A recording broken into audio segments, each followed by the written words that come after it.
Excellente soirée à toutes et à tous, bonsoir et merci d'être fidèles au programme de Canal Algérie. Je suis ravi de vous retrouver exceptionnellement ce samedi soir dans ce nouveau numéro de Ciné Thématique qui vient à l'occasion de la projection de deux films intéressants, très importants à la Cinémathèque, à la rue Larbi Ben Mehdi. Il s'agit bien sûr du film Non Aligné et de Ciné Guérilla. Ce sont des films qui nous viennent tout droit de Belgrade en présence de la réalisatrice Mila Turagilic qui sera là à la Cinémathèque Larbi Ben Mehdi. Les deux films s'intitulent Non Aligné et Ciné Guérilla. Ça va se passer le dimanche 29 juin à partir de 17h à la salle mythique, la Cinémathèque, le musée du cinéma algérien. Bien sûr, il y aura des débats juste après. Et puis, il ne faut pas oublier qu'il y aura un masterclass à partir de 10h30 du matin. Donc, amateurs et amatrices du 7e art du cinéma et des débats et de la connaissance et du savoir, pourquoi pas, et de l'histoire, attention, parce qu'il s'agit aussi de l'histoire de notre pays, soyez au rendez-vous. Avant de commencer notre émission et le débat avec nos deux invités, je vais vous les présenter tout à l'heure. On vous présente tout de suite les deux bandes annonces de ces deux films, encore une fois, très essentiels et intéressants pour la compréhension de notre histoire.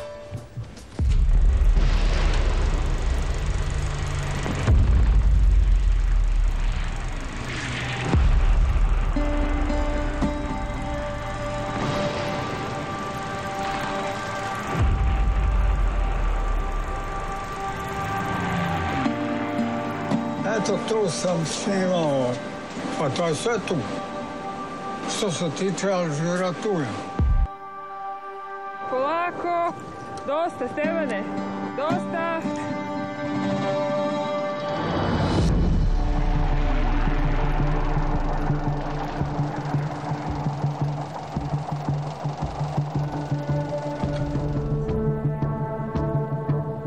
Zato što je to bio jedan od prvih velikih oslobodilačkih pokreta. The Algerians had always been conscious that they had to influence international opinion. It was very difficult work. It's hard to imagine what an Algerian army looks like. Avec Labidovitch, nous avons travaillé beaucoup sur l'information avec la presse internationale. Et ça? Ça, c'est moi. Mene iznenadilo jer sam ja mislila da on otišao tamo i dokumentarno snimao šta je video. U stvari, kad mi je dao scenariju, sam ja skapirala da ne, on ima instrukcije šta da inscenira. Ja sam znao da to mora davati sloboda. Kad? Tad. Da će ja zaživjeti, ali će bar nešto ostati.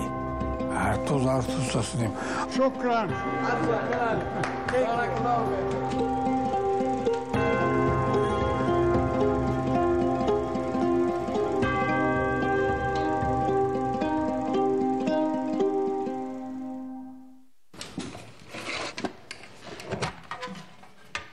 To su materijali koji nisu montirani. Da. Ok, super.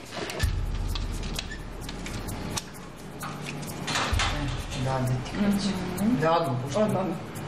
Zaista u tom periodu su bile velike ličnosti svetskog klasa. To je počeo svet se malo rasvešćuje. Evo ti, znači Beogradska konferencija, rad konferencije, 10. rolna.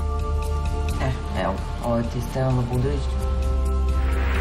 Sve susrete, najsveštenije sam pratio i snimao. We have come here to interpose our influence between the two existing blocs.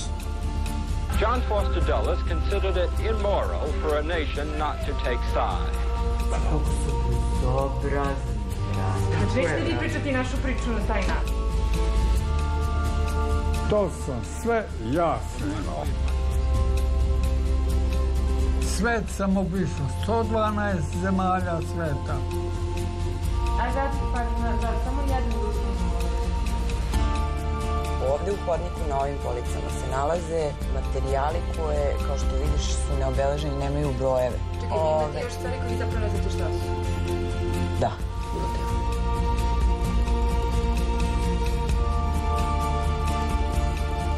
Non-alignment is not neutrality, but in an essential way, the freedom to be free. Our purpose here is to build a new world. Gledaj da se ja zateknem tu. To build the world anew. Et on est de retour, bien sûr, sur le plateau de votre émission Ciné Thématique. Ce soir, j'ai le plaisir d'accueillir Monsieur Ahmed Bedjaoui, universitaire passionné de cinéma, Monsieur Cinéma Algérie, je pourrais même dire Afrique et international, puisque vous êtes l'ambassadeur du cinéma algérien à travers le monde. Vous avez beaucoup écrit sur le cinéma algérien, et notamment sur le cinéma et la révolution algérienne, ces films aussi engagés qui ont parlé de notre glorieuse révolution en novembre 1950. Et j'ai mis Stéphane Laboudovitch dans la première page de la couverture de mon livre sur cinéma et guerre de libération. Bien sûr, on parle ce soir de Stéphane Laboudovitch, le Yougoslave. Et puis, on a l'immense plaisir de recevoir Mila Turajlik, la réalisatrice qui est présente parmi nous. Bonsoir et bienvenue sur le plateau de Ciné Thématique et bienvenue à Canal Algérie. J'espère que vous sentez bien dans notre pays. En tout cas, vous venez depuis 2013, donc à l'occasion du Festival du film engagé. C'est comme ça que vous vous êtes connectés. C'est comme ça que la connaissance s'est faite avec cette réalisatrice engagée. Peut-être une première question que j'ai envie de vous adresser, Monsieur Ahmed Bedjaoui. Qu'est-ce qui vous a attiré dans le cinéma de Mila Turajlik? Alors, d'abord, c'était la relation personnelle avec Laboudovitch. Je rappelais tout à l'heure que je l'ai produit en 1982 à l'occasion du 20e anniversaire de l'indépendance. J'ai demandé à 3 personnes qui avaient marqué le cinéma de combat, le cinéma au maquis, je dirais, dont Laboudovitch, et je lui ai demandé d'évoquer un souvenir de son passage à Tunis, dans les maquis, etc. Il a eu une histoire très peut-être, M. Ahmed Bedjaoui, pour nos téléspectateurs et téléspectatrices, est-ce que serait-il possible de présenter qui est Stéphane Laboudovitch? Alors, Stéphane Laboudovitch est arrivé en novembre 1959, alors, il est arrivé en Tunisie. En fait, c'était parce que l'Algérie était candidate dans les pays non alignés et que le président Tito voulait montrer que c'était un pays qui était viable et fiable et qu'il pouvait être membre. Alors, il a envoyé Laboudovitch pour filmer les combattants, pour filmer l'armée de libération, filmer également l'organisation politique. Et Laboudovitch est tombé amoureux de cette organisation, la LN, le FLN. Et il est revenu chez le président Tito et il lui a dit Président, je vais retourner chez les Algériens. Tito lui a dit mais qu'est-ce qui te manque? Rien du tout ici.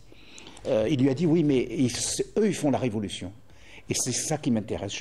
Et par la suite, il a suivi la révolution palestinienne, etc., le Mozambique, etc. C'est quelqu'un qui avait la révolution dans le sang. Donc, pour résumer rapidement, je dirais ça. Et là, vous me tendez la perche parce que j'ai envie de m'adresser à vous, Mila.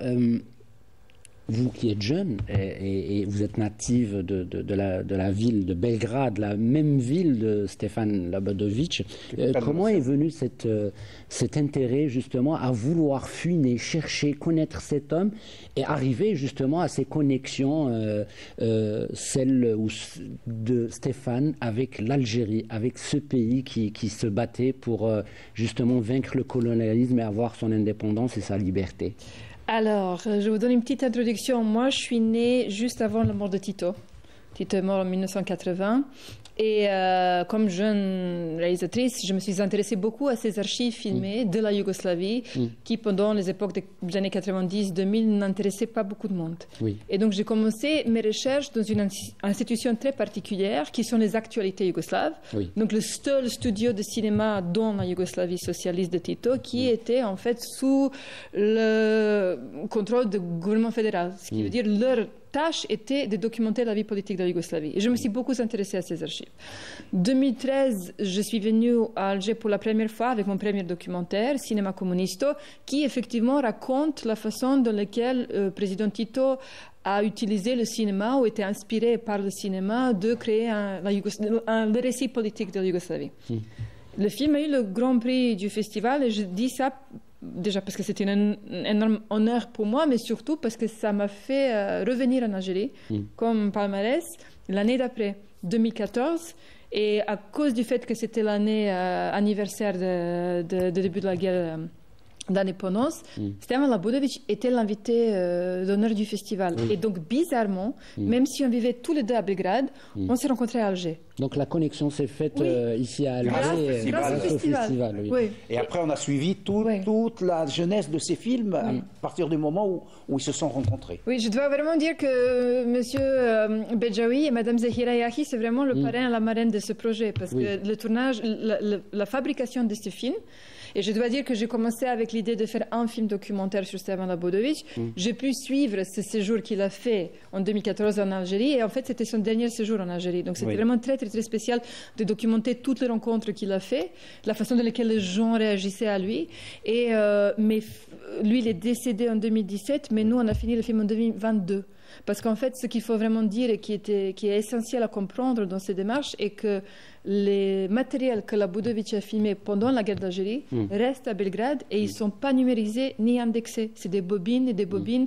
Le calcul est qu'il a filmé... Ce sont des rushs brutes. Il a filmé à peu près 83 km de pellicule de la guerre d'Algérie en 35 mm, ce qui est extraordinaire. D'ailleurs, ce qu'on est en train de diffuser maintenant aux téléspectateurs, ce sont des images très très rares qu'on n'a pas l'habitude de voir et qu'on les découvre. Ce sont des prises inédites que vous avez eu à les chercher, à les trouver, à pouvoir peut-être trouver une solution pour les numériser. Et ça, c'est le combat aussi d'Ahmed Bejaoui. C'était très important ce point, parce que Mila, j'ai compris que... La mémoire audiovisuelle. Mais Mila a ce profil, parce que quand on lit votre biographie, quand on regarde vos films, notamment l'envers d'une histoire, vous êtes une personne qui fait de l'introspection, qui cherchait vos origines, qui posait les bonnes questions sur la relation entre le passé, le présent, et qu'est-ce que cela va permettre à l'avenir ou aux jeunes générations à l'avenir? Effectivement, je pense que quand même, la guerre civile a commencé quand j'avais 11 ans. L'éclatement de la Yougoslavie s'est terminé, j'avais 20 ans. Et donc, c'est sûr que ma génération restera toujours marquée par le fait d'avoir vécu la disparition d'un pays, ce qui est quand même énorme, d'une façon aussi sanglante en plus. Donc il y avait toujours chez moi ce besoin de remonter le fil de temps et d'essayer de comprendre, en fait, qu'est-ce que c'était ce projet politique. Moi, je suis politicologue de formation, pas cinéaste. Donc, il y avait toujours cette envie d'essayer de comprendre qu'est-ce que ça représentait comme projet politique, la Yougoslavie, qu'est-ce qu'on a perdu avec sa disparition. Et les archives filmées étaient ma façon, une fois quand je me suis orientée vers le cinéma, et surtout le cinéma documentaire, les archives filmées étaient ma façon de travailler cette question. Monsieur Ahmed Bejaoui, c'est un point qui vous intéresse, c'est votre cheval de bataille, les archives, parce que quand on suit votre parcours, il y a toujours cette quête, cette recherche de ces images perdues, ces images qui risquent d'être perdues, et c'est comme une partie de notre histoire qui risque d'être perdue.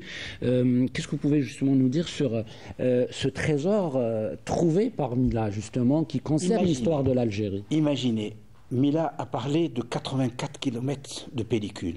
Imaginez que Stevan, il avait une petite caméra, parce qu'il ne pouvait pas se balader avec une énorme caméra, avec un magasin qui pouvait contenir uniquement une dizaine de minutes, 9 minutes exactement. Alors, pour arriver à 84 km, imaginez le nombre, la quantité de pellicules que chaque fois il remettait dans son magasin. Donc, ce qu'il nous a laissé, c'est une mémoire absolument extraordinaire de la révolution algérienne. Comment ça s'est déroulé. On a découvert, par exemple, moi j'ai découvert à travers les rushs, les premiers visionnages du travail de Mila, ensuite dans le film achevé, que certains plans qui étaient anonymes dans certains films étaient en fait des plans de Labudović. Et que dans Jazeiruna, dans les fusils de la liberté, tout ça, il y a énormément de plans qui ne sont pas identifiés Labudović, mais qu'on a retrouvés grâce à ce travail de recherche qu'a fait Mila. C'est extraordinaire. Ce travail de remonter le temps et d'indexer, de répertorier, en donnant des numéros, etc. C'est un travail de fourmi, mais qui est essentiel pour recomposer la vraie mémoire et de dire qui a fait quoi. Ça, c'est un travail de recherche qui maintenant revient aux historiens, revient aux étudiants. Il y a énormément, tout un travail, tout un terreau qu'il faut exploiter maintenant. Donc, c'est pour notre mémoire sur les films qui ont été faits pendant la guerre de libération et qui ont été utilisés dans les montages définitifs, puis ensuite même après l'indépendance. Oui.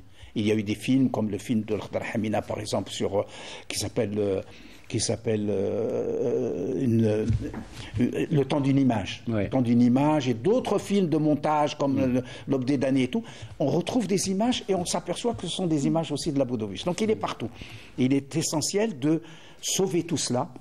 Heureusement que Novosti a gardé toutes ces bobines et qu'elles sont gardées en négatif et en positif dans de bonnes conditions. Oui. Mais aujourd'hui, il y a tout un travail aussi de remonter tout cela, de le remettre parce que, comme on le dit dans le film de Mila, tous les protagonistes, la plupart des protagonistes sont décédés maintenant avec le temps. Il n'y a plus que Farhat qui est vivant parmi les témoins de cette époque-là. Donc aujourd'hui, il faut faire parler les images. Voilà. Alors, Mila, comment avez-vous justement vécu cette connexion avec Stéphane Labudovich? Qu'est-ce qui vous a apporté cet homme? Qu'est-ce qu'elle vous a apporté, cette connexion avec ce grand monsieur qui a une grande histoire, en réalité peut-être méconnue à Belgrade, en ex-Yougoslavie? Totalement méconnu. Donc, Stéphane, il y avait deux aspects de sa vie qui étaient vraiment extraordinaires. Le premier, qu'il a passé sa vie comme le caméraman de président Tito. Et il faut quand même ajouter, juste pour comprendre où remonte sa motivation, Stéphane était un photographe dans les unités partisanes pendant la Deuxième Guerre mondiale. C'était un combattant. C'est un partisan. Et c'est vraiment un partisan, et un partisan de l'image. Et si vous me demandez qu'est-ce que ça m'a apporté, j'ai quand même eu un énorme privilège de passer 3 ans, les derniers 3 ans de sa vie avec lui. On a voyagé en Algérie, mais aussi dans des autres endroits qui étaient importants pour raconter son histoire. Et pour moi, c'est vraiment cette idée d'un cinéma engagé, un cinéma militant. Et en fait, c'est un vrai soldat de l'image. Oui. Et du coup, pour moi, cette façon de faire une geste cinématographique en solidarité avec des autres peuples en lutte, je trouvais ça vraiment essentiel. Et pour moi, c'était une grande leçon, en fait, de qu'est-ce que nous, comme cinéastes, où on peut chercher notre place et notre rôle. Il y a une question qui s'impose, c'est le rôle justement du documentaire, du film, de l'image, de la bobine, de la caméra, de ces cinéastes de la liberté, dont justement ce combat et cette lutte pour la liberté et l'émancipation des peuples. Et peut-être Ahmed Boujaoui peut nous rappeler justement ces faits corroborés, ce sont des faits réels, c'est-à-dire que c'est grâce à ces films-là, à ces images-là, que le monde entier s'est rendu compte de la gravité et du drame vécu par le peuple algérien depuis 1830. C'est une colonisation qui a duré plus d'1 siècle et demi, et que finalement le monde, à travers justement ces cinéastes de la liberté, ont pu voir la misère du peuple algérien, les souffrances du peuple algérien, l'enfermement et l'écrasement du peuple algérien dans des camps de regroupement, dans des camps de torture, dans des centres de torture, etc., de triage, ces fameuses lignes de Chal et Maurice, tout ça, M. Ahmed Boujaoui, finalement, ça a du sens, ça a un grand sens. Bien sûr, parce qu'ils ont participé à l'internationalisation du problème algérien. Ces images ont été essentielles pour casser le face-à-face avec la France. Et dire c'est un problème de décolonisation mondiale. Et on a abouti comme cela, grâce à ces images qui ont sensibilisé l'opinion publique internationale, à faire non seulement du cas algérien, mais l'élargir à la résolution à l'ONU pour la décolonisation de tous les peuples qui étaient encore sous le joug colonial. Mais je voudrais raconter une anecdote sur Labudovich, sur Stéphane, parce que pour comprendre le personnage. Mila disait c'est un résistant, c'est un partisan, c'est quelqu'un qui est au combat. Un jour, il était sous les ordres de l'unité de la Katiba que dirigeait l'ex-président Chadli Benchtid. Au Maki, près d'Annaba, à l'intérieur des terres. Il était l'un des rares à pouvoir rentrer dans les maquis parce qu'il avait intégré l'armée nationale, l'armée de libération nationale. Et un jour, il était avec Chadli, son unité, et il voit une école qui est bombardée par les Français, par l'aviation française. Et il dit, je vais aller filmer. Il se précipite, et Chadli lui dit, non, tu n'y vas pas, je ne peux pas prendre de responsabilité sur... Et lui, il se fâche vraiment, et il rentre dans une discussion sévère avec Chadli, qui dit à son commando, il dit, voilà, tu vas partir avec 40 personnes, mais pour le moment, je te mets aux arrêts. Il l'a obligé à rester. Et après, Chedli Benjdid est venu à Belgrade en visite officielle et il a demandé à dîner dans la maison de Labudovic. Et là, il lui a dit, tu sais, tu m'as sauvé la vie ce jour-là parce que si j'étais descendu, les bombes étaient tombées sur moi. Donc il avait cette ardeur de vouloir combattre. Ce n'était pas simplement un photographe ou un cinéaste, c'était quelqu'un, un combattant. Un combattant de la liberté. Et il a liberté. pris la cause algérienne comme un élément de combat libérateur. Justement, Mila, quel est votre sentiment aujourd'hui de pouvoir projeter ces deux films essentiels, je l'ai dit dans mon préambule, dans mon introduction, parce que ce sont des films qui nous montrent aussi le combat du peuple algérien, de cette histoire d'amour entre un Yougoslave, Stefan Labudovic, et le peuple algérien, et puis cette connexion à la cinémathèque, car c'était quelqu'un qui venait à la cinémathèque rue Larbi Ben Mehdi, ça porte le nom d'un grand martyr algérien, et c'était une cinémathèque qui rayonnait sur l'Afrique, sur le monde, parce qu'il y avait les Shahin, il y avait les Salah Abou Saïf, il y avait tous les réalisateurs qui venaient du monde entier pour présenter leurs films, et comme si que Stéphane vous a remis comme un flambeau et que vous êtes un peu son ambassadrice aujourd'hui en Algérie. Franchement, je le vis comme quelque chose d'immense, vraiment immense. Je ne pouvais pas imaginer. En fait, quand je suis venue ici en 2013, j'avais un fort sentiment, presque une intuition, que l'Algérie allait marquer ma vie et que j'allais vivre quelque chose en Algérie qui va être immense. Ça, j'ai vraiment pressenti.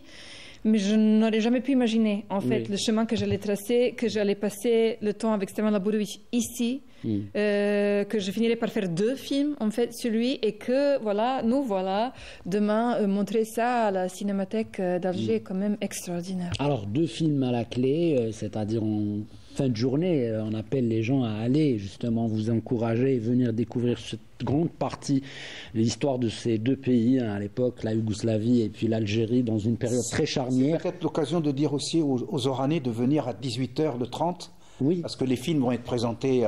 Oui, et c'est bien aussi de saluer le travail du directeur de la Cinémathèque, Adel Mekhalfia, qui fait un excellent travail en ce moment, et qu'il faut redonner souffle à ces salles de la Cinémathèque. Elles sont nombreuses, et puis le film peut aller à Batna, il peut aller à Béjaïa, il peut aller dans à Constantine, une grande ville qui dispose d'une salle aussi historique et mythique. Donc je disais qu'il y aura aussi masterclass. Qu'est-ce que vous allez rencontrer les jeunes, vous faites un appel aux jeunes pour venir comprendre comment on fabrique un documentaire, quelles sont les règles basiques ou peut-être les éléments importants pour réaliser un documentaire. C'est vraiment l'idée de faire un échange avec des gens en Algérie qui ont les mêmes intérêts, donc le cinéma documentaire, qui se servent des mêmes outils pour essayer de travailler les questions de l'histoire, de la mémoire. Donc c'est aussi partager un peu les expériences de comment on va à la recherche de témoignages de gens, parce que j'ai quand même pu, grâce au carnet d'adresse de Stéphane, rencontrer pas mal de ses camarades qui étaient toujours vivantes, avoir leurs témoignages, intégrer ça dans les films. Donc c'est vraiment parler de ces démarches de chercher les témoins vivants et de croiser ça avec les archives filmées et construire et fabriquer ces récits. Bien sûr. Monsieur Ahmed Bejaoui, vous serez présent, bien sûr, évidemment, pendant évidemment, je ne peux pas rater ça. En fait, c'est comment recomposer le chemin, l'itinéraire qui mène de l'idée vers l'investigation et comment arriver au cœur d'une thématique, d'une thématique qui est le personnage de Labudovic en relation avec une cause nationale et une cause internationale qui est la décolonisation. Si je peux résumer, c'est un peu ça. J'ai envie de poser d'autres questions parce que quand on voit aussi l'envers d'une histoire, on ne va pas le voir, mais l'histoire, elle est touchante en réalité. C'est presque un récit autobiographique. Vous interrogez votre mère qui était militante.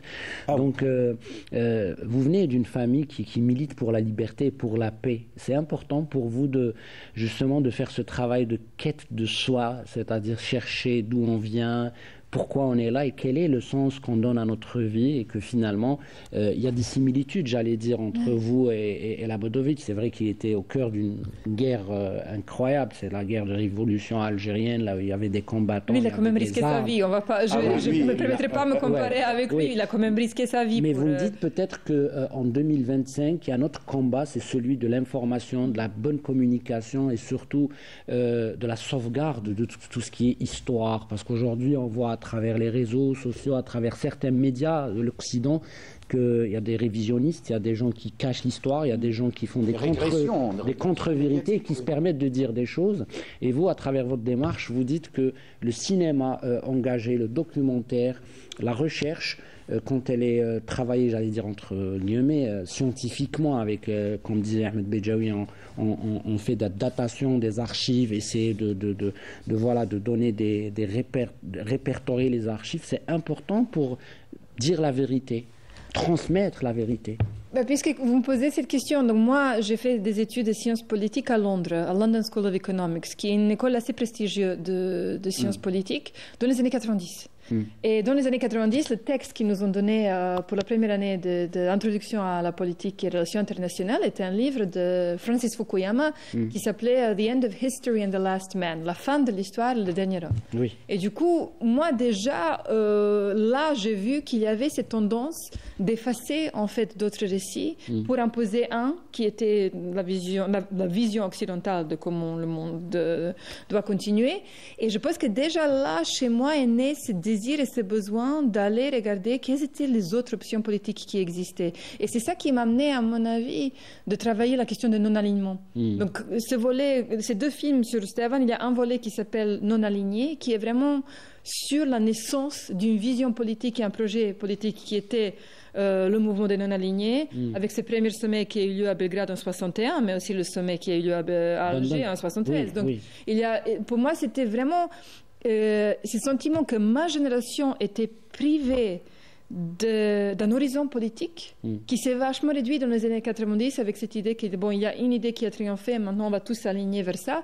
Et pour moi, comme vous dites, mon deuxième film, L'envers d'une histoire, qui a aussi été projeté à Alger en 2018. Et j'ai eu l'occasion incroyable d'assister à la projection avec ma mère, qui est venue aussi.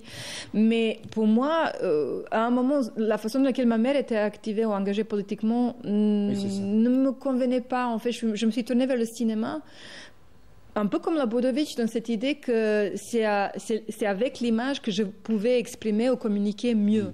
Un peu cette idée qu'il y a d'autres visions et d'autres imaginaires politiques. Oui, on regarde des images parce que j'aime bien faire partager cette passion du cinéma et de la beauté de l'image, et surtout quand les images d'archives sont magnifiquement conservées. On va voir ces images, mais je vous laisse cette partie-là, M. Ahmed Bejaoui, sur Labodovitch, qui était comme quelqu'un qui ne s'arrêtait pas. C'était un accélérateur de particules, parce qu'on a des images aussi de Jamal Abdel Nasser en Égypte. On a tous ces responsables à l'époque. Il avait un regard, mais finalement, sur le monde. Oui. Et d'abord, il faut dire une chose aux Algériens, c'est que c'était un moudjahid. C'était un moudjahid. C'était un combattant de la liberté. C'était pas simplement un témoin de l'histoire. Il était protagoniste, acteur de l'histoire. Ça, c'est très important pour comprendre Labodovitch par rapport aux autres. Peut-être celui qui s'est rapproché le plus de Labodovitch, ça a été Pierre Clément, parce qu'il est allé en dehors des frontières et à un moment donné, il s'est engagé, mais en chemin. Tandis que Labodovitch s'est engagé avec l'Algérie dès le premier contact. Dès qu'il est arrivé à Tunis, il savait qu'il allait revenir. Et donc, le problème des non-alignés aujourd'hui, à mon avis, je laisse la parole à une spécialiste des sciences politiques, mais à mon avis, aujourd'hui, avec la situation géopolitique que nous connaissons, il y a un renouveau de cette politique des non-alignés. Le non-alignement, il y a une telle polarisation de retour maintenant, des tels excès, de tels embrasements pas raisonnables du tout, qu'il y a des peuples qui veulent simplement suivre une troisième voie, et cette voie que le président Tito, le président Sukarno et le président Nehru et le président Nasser ont initié en disant « Nous, on n'est pas concernés par vos problèmes, on a envie de vivre tranquillement, vivre dans la paix. » Et cette promotion de la paix contre les embrasements, contre les excès, contre les guerres, contre les fascismes qui reviennent les fascismes qui reviennent maintenant et qui se banalisent. Donc je crois qu'il y a quelque chose à creuser là-dedans. Oui, mais vous savez, c'est intéressant pour ce projet. J'ai eu l'occasion quand même extraordinaire de rencontrer et interviewer M. Lakhdar Brahimi, grand diplomate algérien. Et à la fin de notre échange, parce que je lui montrais des archives que j'ai trouvées, des sommets de non-alignés de Labudovitch, il m'a dit, vous savez quoi, il y a peu de temps, votre sujet était presque folklorique et maintenant il est politique. C'est ça. Et c'est exactement ce que vous êtes en train d'évoquer. Ouais. Voilà. Ouais. C'est-à-dire qu'il y a un moment donné où on se disait c'est ringard le non-alignement. Mais aujourd'hui, avec la situation, il est urgent maintenant d'être non aligné et de se dire qu'on n'est pas forcément avec celui-ci ou celui-là, on est pour l'émancipation des peuples, c'est important. Et pour la prospérité aussi. La prospérité, ça a été le combat de ces personnes-là, de ces hommes comme justement Labudovitch, mais aussi des femmes comme Cécile de Cugis, qui a fait la prison aussi parce qu'elle a filmé Saqiet Sidi Youssef, comme Clément, Pierre Clément, comme nous venons de perdre un grand réalisateur, Mohamed Lakhdar Hamina, qui a fait beaucoup de choses. Bien sûr. Moussaoui, Chanderli, surtout. Mohamed Yazid qui était aussi les deux Chanderli. Justement, mais là il y a une belle anecdote parce qu'en fait, vous savez, ce qui est intéressant chez Labudovitch, c'est ces deux casquettes. C'est le caméraman du président et c'est quelqu'un qui filme le combat en Algérie. Et du coup, les deux rôles se sont croisés. En 1960, Tito part à l'Assemblée générale de l'ONU. C'est ce grand rassemblement de tous les dirigeants du monde qui a eu lieu en 1960 pendant l'Assemblée générale de l'ONU. Et c'est Labudovitch qui prend avec lui la bobine de Jazairuna, qu'il donne à Chanderli, qui était le représentant du bureau de l'FLN à New York. Et ce qui est vraiment beau, et que dans le matériel qu'il a filmé en tant que caméraman de Tito, donc il documente la visite de Tito à l'ONU, il croise Mohamed Yazid sur l'escalateur. Il y a Labudovitch qui monte et Yazid qui descend. Et là, il y a un échange de regards parce que d'une certaine façon, les deux sont là dans un rôle clandestin. Exactement. Parce que personne n'est au courant du fait que Labudovitch il filme dans le maquis et surtout, personne n'est au courant que Mohamed Yazid est à l'intérieur de l'ONU sur un passeport syrien. Et c'est super beau comment à l'intérieur des archives, on voit en fait tous ces liens. Et ce sont ces histoires-là qu'on découvre à travers justement la passion du cinéma. Et quand on fait de la recherche, on arrive à la fin de cette émission parce que ça passe très très vite. Et je voulais juste peut-être avec vous, Ahmed Bejaoui, parce que vous nous ramenez parfois des exclusivités. Il paraît que vous avez produit déjà un film de Stéphane Labudovitch, j'ai produit ici même à la télévision algérienne, qui s'appelle Mon commandant. J'étais directeur des services de production de la télévision, de la RTA à l'époque.